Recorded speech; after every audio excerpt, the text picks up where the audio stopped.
ఇక్కడికి విచ్చేసిన ముఖ్య అతిథిగా విచ్చేసిన మా అన్నయ్య మెగాస్టార్ చిరంజీవి గారికి సాదర స్వాగతం చెప్తూ, ఈ సినిమాలో హనుమాన్, ఈ సినిమాలో వచ్చాడు సూపర్ హీరో అనే సాంగ్తో పాటు ఇంకొక ముఖ్య సందర్భంలో వచ్చే పాట కూడా రాయడం జరిగింది. సో ఈ అవకాశం ఇచ్చిన ప్రశాంత్ వర్మకి చాలా థ్యాంక్స్ చెప్తున్నాను.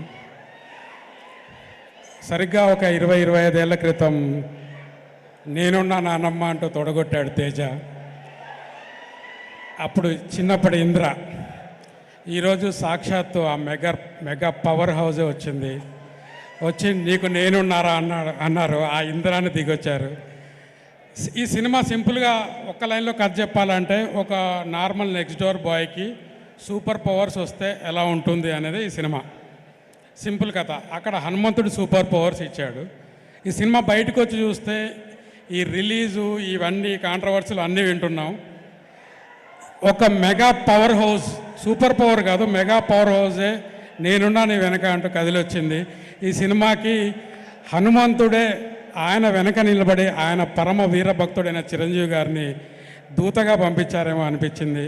సో ఇదే చేతులతో బాలనటుడిగా లాంచ్ చేసిన చిరంజీవి గారు మళ్ళీ ఈరోజు వచ్చి ఒక పెద్ద పాన్ ఇండియా హీరోగా ఆయన చేతుల మీదుగా ఆశీర్వదించి పంపిస్తున్నందుకు చాలా సంతోషంగా ఉంది.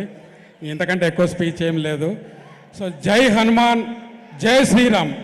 ఈ సినిమా నిర్మించినందుకు ఇన్ని కష్టాలు తట్టుకొని ఒక హీరో మీద ఎంత బడ్జెట్ పెట్టాలో కూడా తెలియకుండా అహర్నిశలు కష్టపడ్డ ప్రశాంత్ వర్మకి, దీన్ని ప్రొడ్యూస్ చేసిన ప్రొడ్యూసర్కి లాభాలు తెచ్చిపెట్టాలని మనస్ఫూర్తిగా కోరుకుంటూ, టీం అందరికీ, నాతో పాటు రాసిన మిత్రులు లిరిక్ రైటర్స్కి, శివశక్తి దత్తా గారికి, మ్యూజిక్ డైరెక్టర్స్ అందరికి కూడా శుభాభినందనలు తెలుపుకుంటూ ముగిస్తున్నాను.